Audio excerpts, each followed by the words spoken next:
Gracias por continuar con nosotros. Esto es Entérate, un espacio de difusión de las actividades institucionales, académicas y de actualización del Tribunal Electoral del Poder Judicial de la Federación. Agradeciendo el favor de su atención, hoy continuamos con las actividades académicas que se realizaron durante la tercera Feria Internacional del Libro del Tribunal Electoral del Poder Judicial de la Federación 2015. En esta emisión les presentamos la primera parte de la conferencia magistral Perspectivas y Desafíos de los Derechos Humanos, que tiene como objetivo conocer los avances de la jurisprudencia y de la doctrina en favor de los derechos humanos, así como analizar los instrumentos políticos para atender las crisis sociales y frenar los actos de corrupción. Esta conferencia está dictada por el doctor e investigador Luis González Plasencia, consultor en política pública y derechos humanos, quien aseguró que confundir ideología con derechos humanos es señal de intolerancia y fundamentalismo. Acompáñenos en estas importantes reflexiones en derechos humanos. Comenzamos.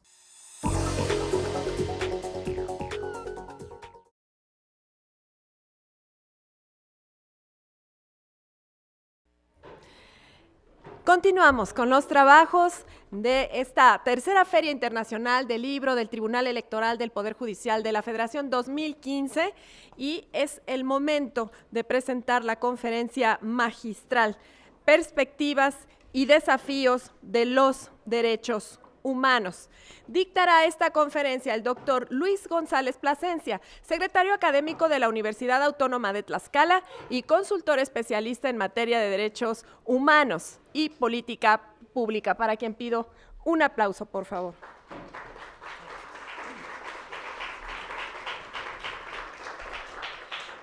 Me permito comentarles que desde hace una década es profesor investigador del Centro de Investigaciones Jurídicas y Políticas de la Universidad Autónoma de Tlaxcala. Es autor de una decena de libros y más de medio centenar de artículos especializados publicados en revistas mexicanas y extranjeras. Colabora también como miembro del Comité Doctoral del Instituto Nacional de Ciencias Penales. Es miembro del Sistema Nacional de Investigadores, que le reconoce como investigador nacional nivel 1. En 2009, fue electo por unanimidad por la Asamblea Legislativa del Distrito Federal como Ombudsman de la Ciudad de México, cargo que desempeñó hasta septiembre del 2013. Colabora semanalmente en el noticiero Primera Emisión de Antena Radio en el IMER, así como en el portal electrónico Animal Político, en la revista mensual La Capital y en el espacio veracruzano de Cuadratín Noticias. Es miembro de los consejos ciudadanos del periódico Reforma, donde eventualmente también publica. Conferencista, escritor y experto. Su voz es un referente obligado en materia de derechos humanos. Desde enero de 2015 se desempeña como secretario académico de la Universidad Autónoma de Tlaxcala. Cedo el uso de la voz en este momento al doctor Luis González Plasencia. Muchísimas gracias. Muchas gracias. Muy buenos días a todas y a todos, más todas que todos por lo que veo. Hay más mujeres en el auditorio, cosa que me da mucho gusto.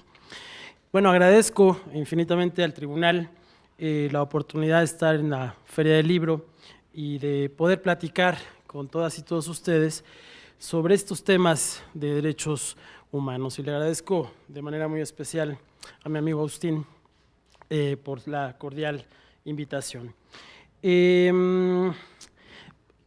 Yo habría pensado en el 2011 que después de aquel verano, cuando se reformó nuestra Constitución, en adelante todas nuestras conferencias y charlas serían muy alegres, ¿no?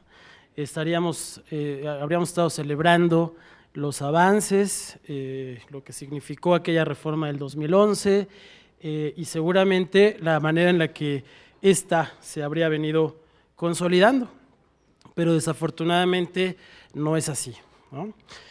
Como ustedes saben, llegamos a ese verano de 2011 como parte de un proceso democratizador que se había venido dando en México, por lo menos desde los años 80, que implicó un montón de esfuerzos importantes, no solamente de la academia, de las y los legisladores, del poder político, por supuesto, sino también de la sociedad civil. Una sociedad civil que por lo menos desde 1985 empezó a formarse primero y luego se fue consolidando muy seriamente, dándole forma, digamos, a una serie de movimientos democratizadores.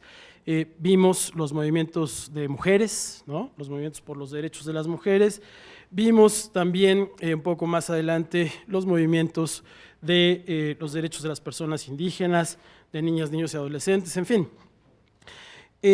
Una serie de procesos que además fueron abriendo al país, no solamente internamente, permitiendo elecciones más certeras, ¿no? Sino también hacia el exterior, sobre todo después del año 2000, vimos cómo México se fue abriendo al escrutinio internacional, invitando, por ejemplo, al sistema de relatores de Naciones Unidas a que viniera periódicamente a México e hiciera observaciones sobre lo que sucedía en nuestro país. Y digamos más o menos en esa tendencia comenzamos a ver cómo se fueron dando reformas constitucionales muy importantes, ¿no? La primera que citaría ocurrió en el año 2000 o 2001, si no me equivoco, que es la reforma al artículo primero constitucional, en donde se adiciona un último párrafo a ese artículo primero, que es la denominada cláusula de inclusión, ¿no? Que es el que prohíbe la discriminación en nuestro país. Ahí se incorporan una serie de variables que dan cuenta de aquello que podemos identificar como dignidad humana, ¿no? La identidad de las personas, es decir, su sexo, su orientación sexual, su origen étnico, ¿no?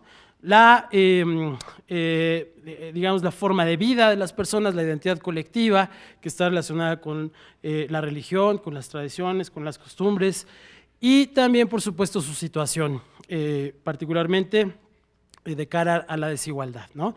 En donde vemos ahí metidas en el artículo primero variables como la situación económica, la educación, la situación de salud de las personas, todo eso, digamos, configurando una serie de elementos que permiten entender qué cosa es la dignidad humana para la Constitución mexicana y por qué es tan importante protegerla, tenerla como un eje fundamental. Luego vinieron otra serie de reformas a los artículos 4, al artículo 18 constitucional, que fueron incorporando derechos de las personas indígenas, de los adolescentes en conflicto con la ley penal, recordarán ustedes, en el 2005. Luego, en el 2008, tuvimos la reforma penal que, aunque incorporó una serie de instituciones contrarias a los derechos, trajo, digamos, todo el ánimo renovador alrededor del sistema de justicia adversarial, ¿no?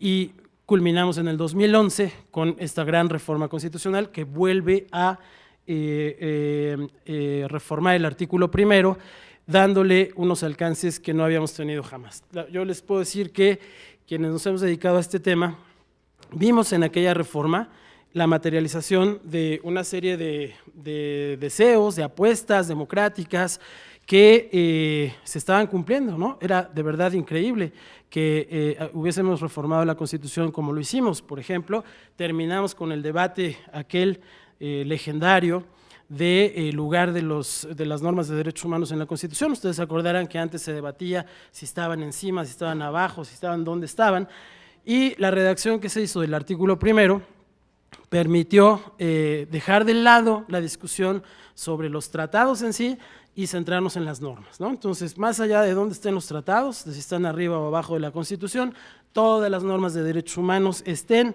en tratados de derechos humanos o no de derechos humanos, forman parte hoy de nuestra Constitución, ¿no?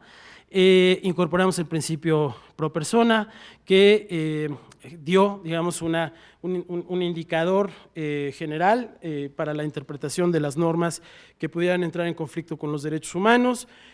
Quedaron asentadas una serie de obligaciones y deberes dentro de la propia Constitución para todos quienes realizan servicio público.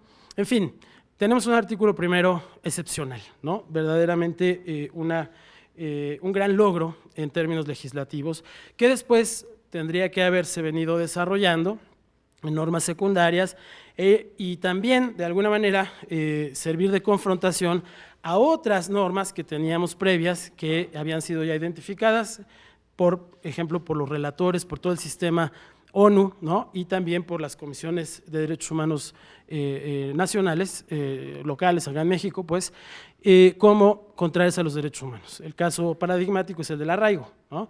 Que aunque se incorporó en el año 2008, a la luz del 2011, pues tendría que haber sido cuestionado y expulsado de nuestra legislación.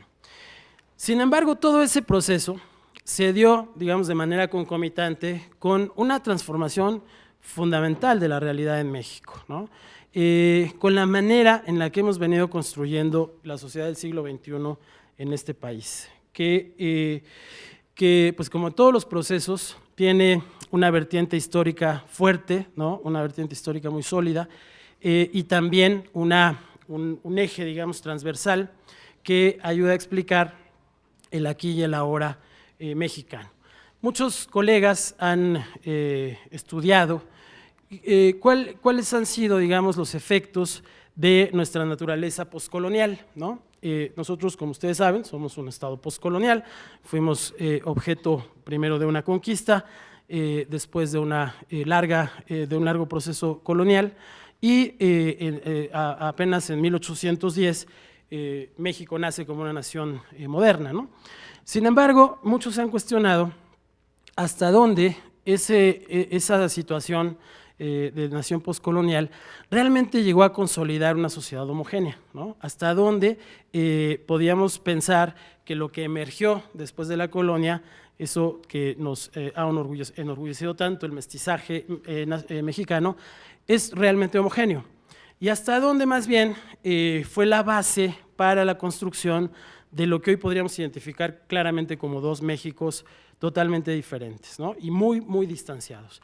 Un México subterráneo, un México marginado, un México que vive a expensas de ese otro México que se construyó como un México aspiracional, como un México que se vio siempre a la par de los países más desarrollados, algo que podríamos denominar el México que quiere ser, ¿no?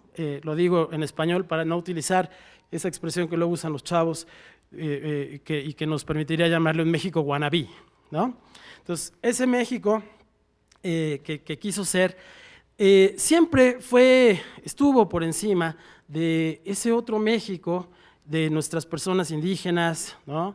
De los más desfavorecidos, las personas que no han tenido y no tuvieron acceso a la educación, al trabajo, etcétera, etcétera, y con quienes se fue construyendo a lo largo de todo este tiempo y sobre todo en el periodo postrevolucionario, una serie de relaciones interesadas, ¿no? Que fueron las que se instauraron como los mecanismos de inclusión de la nueva democracia mexicana, de la democracia postrevolucionaria, ¿no? En realidad, según han podido analizar muchos politólogos actuales, la revolución más bien lo que hizo fue recrear a la élite, ¿no?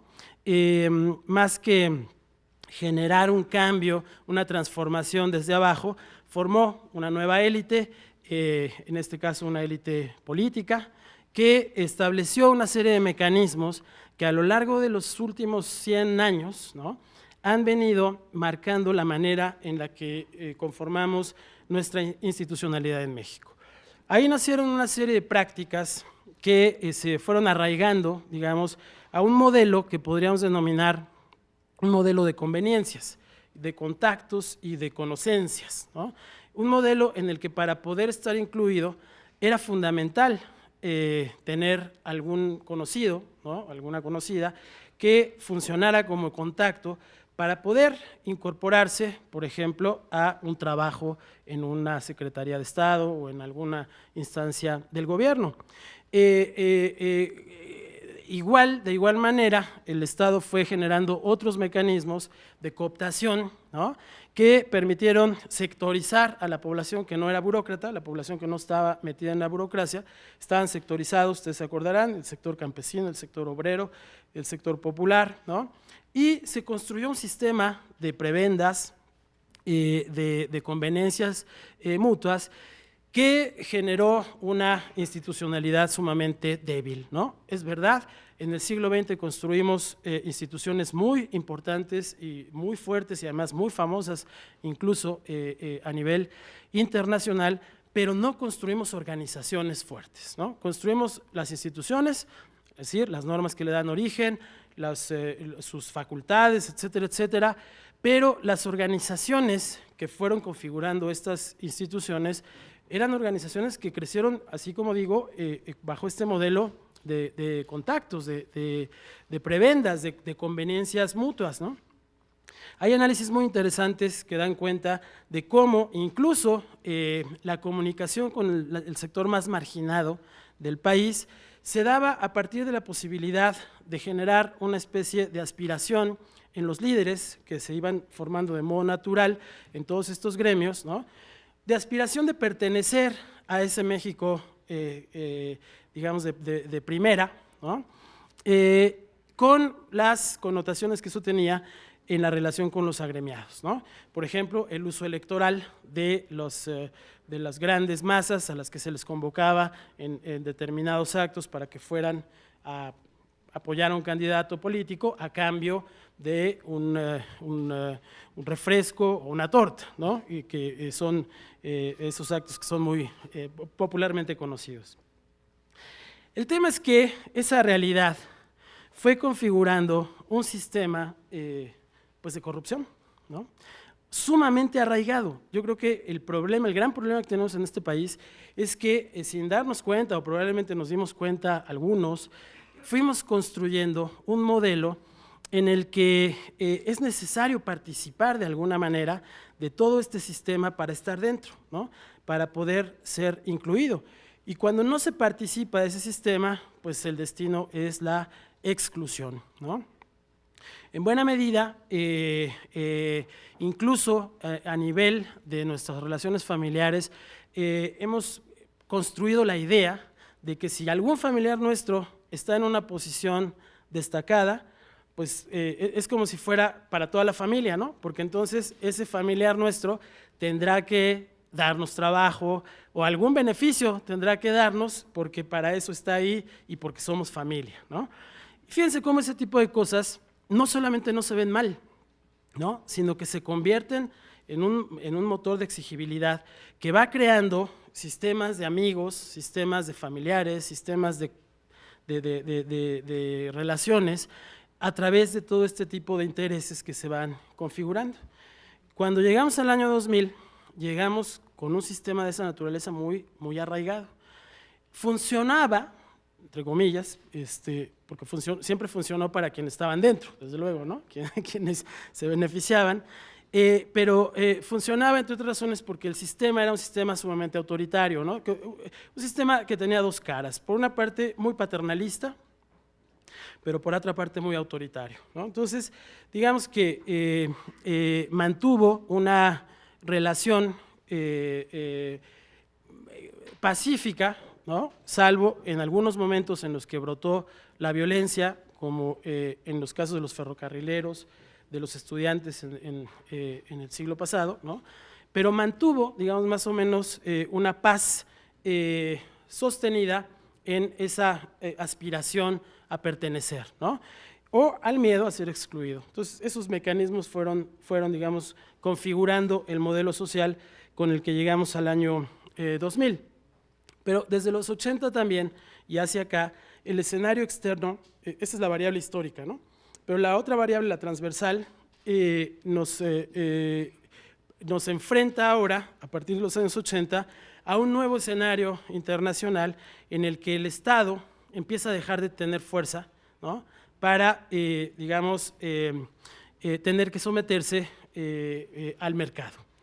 Eso pasa en todo el mundo, comienza la ola globalizadora, comienza la prevalencia de los mercados sobre los estados, el desmantelamiento del estado de bienestar en Estados Unidos y en Europa, y eso también tiene un efecto en México, porque en México, por una parte, es como constituye un escenario de exigencia, mediante el cual, o por razón del cual, nacen instituciones como esta, como este Tribunal Electoral, que en un contexto en el que las elecciones eran sumamente cuestionadas, era necesario, ¿no?, junto con el IFE de aquel momento y con la Comisión Nacional de Derechos Humanos, que son organismos que vienen como a refrescar un poco la institucionalidad en el país, pero también tiene un efecto en términos de lo que eso significa en la depauperización de una gran cantidad de personas, ¿no?, y en los nuevos fenómenos entonces que se van a ir dando de inclusión y de exclusión.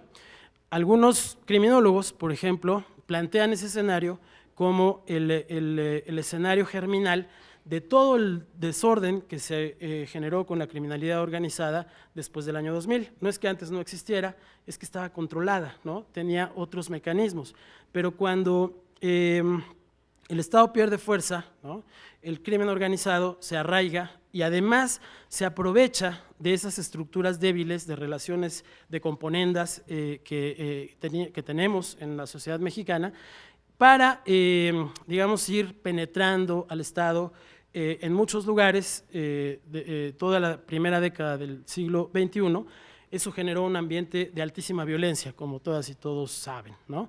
Entonces, era paradójico, porque por un lado íbamos avanzando en el terreno normativo, con una constitución mucho más sólida, pero por el otro lado teníamos todo este gran desorden que implicó la exacerbación de la violencia y el añadido a la violencia criminal, ¿no?, de la violencia institucional, es decir, de la violencia debida a la acción de las Fuerzas Armadas, de una policía que nunca fue una policía profesional, nunca ha sido una policía profesional, con lo que se incrementaron, paradójicamente, las violaciones a derechos humanos en este primeros 3 lustros del siglo XXI, ¿no? Empezamos a ver los fenómenos de desaparición forzada, de ejecución extrajudicial, de tortura, por supuesto, ¿no?, que a lo largo de estos 15 años, de estos primeros 15 años del siglo, pues han, digamos, configurado lo que algunos autores llaman, y yo concuerdo con ellos, la peor crisis de derechos humanos que tenemos en México desde hace mucho tiempo, ¿no? Cuando inicié les decía yo que uno pensaba que después de 2011 íbamos a hablar solamente de cosas buenas, ¿no?, y de logros, y desafortunadamente la realidad nos obliga hoy a ver que hay otra cara de todo este proceso que desafortunadamente nos ha llevado mucho tiempo atrás respecto de los logros que creímos haber conseguido en algún momento dado de nuestra historia. En ese contexto en el que vivimos ahora, pues hemos visto otra serie de complicaciones que constituyen desafíos de la mayor importancia, ¿no? Aunque algunos sostienen que efectivamente la violencia criminal bajó, ¿no?, gente muy seria que ha hecho análisis y que dice que la violencia ha bajado, lo cierto es que no ha bajado a niveles todavía que puedan dejarnos satisfechos, ¿no?, por un lado. Y por otro lado, las violaciones a los derechos humanos no han bajado, ¿no?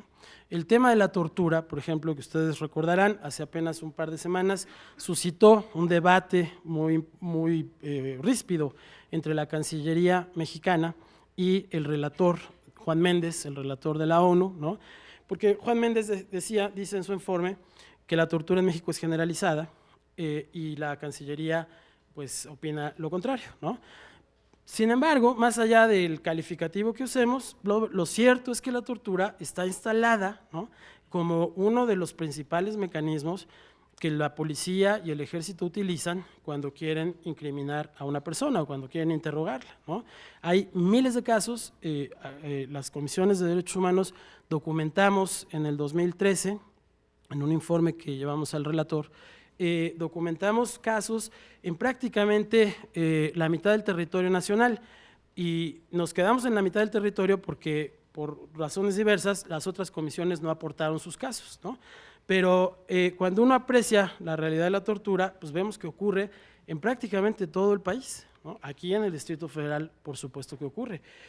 Ocurre además a manos de la policía municipal, a manos de la policía estatal, de la policía federal, ocurre con los guardias que tienen a su cargo el tema migratorio, ocurre en las cárceles, ¿no?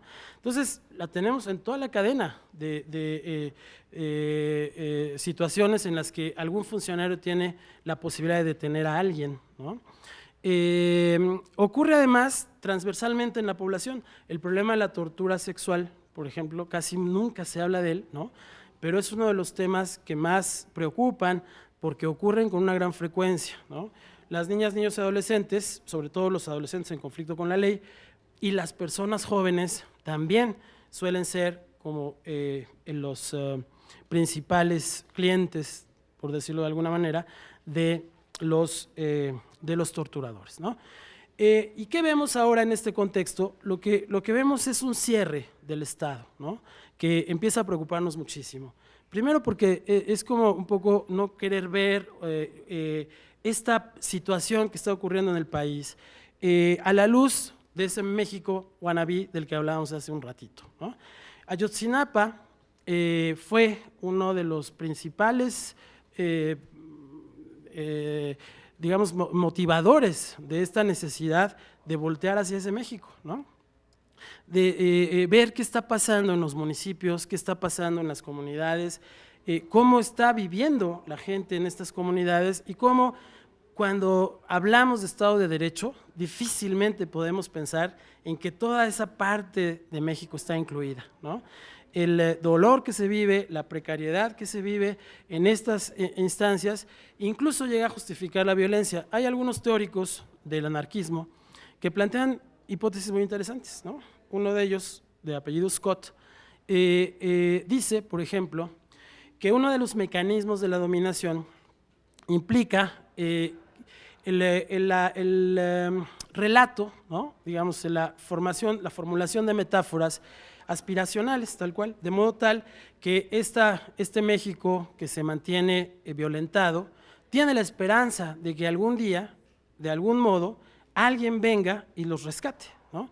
Por eso pues podría explicarse quizás esa tendencia al caudillismo que solemos tener en este país, ¿no? Como que estamos esperando que alguien venga y resuelva estas cuestiones. Ahí no es materia de esta charla esta mañana, pero el rol que juegan los medios de comunicación, incluso la industria del entretenimiento, es fundamental para mantener, digamos, en paz a una gran cantidad de personas que de otra manera no tendrían razón para estar en paz. Pero en aquellos lugares en donde la situación se hace límite, ¿no? Pues evidentemente la violencia incluso llega a ser justificada, ¿no?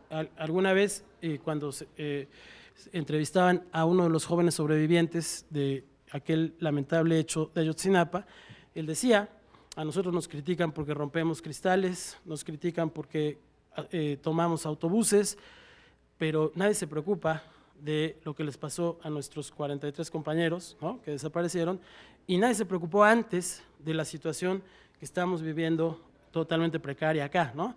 Que creo que fue un llamado de atención muy interesante para ver cómo están nuestros valores, ¿no? ¿Qué es lo que ponderamos más? Bueno, frente a eso, hemos vivido también un momento muy intenso que ha traído a la mesa el tema de los conflictos de interés, ¿no? Que más allá de que sean ciertos o no sean ciertos, lo que reflejan son la profunda desconfianza que existe entre las y los mexicanos por sus instituciones, ¿no? La profunda desconfianza que hay sobre la manera en la que nuestros políticos se hacen de esas fortunas que luego dicen que no son de ellos, ¿no? O que sí son de ellos, o que se las prestaron, en fin, todo eso que configura un escenario que digamos, muestra los niveles que tiene la corrupción en el país, ¿no? Y junto a eso, otra serie de movimientos que se han dado recientemente, pues que han crispado naturalmente a muchos y muchos especialistas, ¿no? El nombramiento reciente del ministro Medina Mora, por ejemplo, yo lo respeto muchísimo, lo conocí y es un hombre que respeto mucho, pero la Corte, que hoy es el garante de que podamos llevar a buen puerto la reforma constitucional del 2011, o sea, la Corte es la que nos llevaría a la posibilidad de tener resoluciones, sentencias que enderezaran, ¿no?, la problemática de los derechos humanos, no puede estar influenciada, no puede estar prejuiciada en su trabajo, ¿no? Se necesita en la Corte gente que cumpla el perfil de un juez. No basta con ser un excelente servidor público, no basta con ser un excelente diplomático. Es necesario tener un perfil especial de conocimiento profundo de los derechos humanos para poder garantizar que la Corte funcione.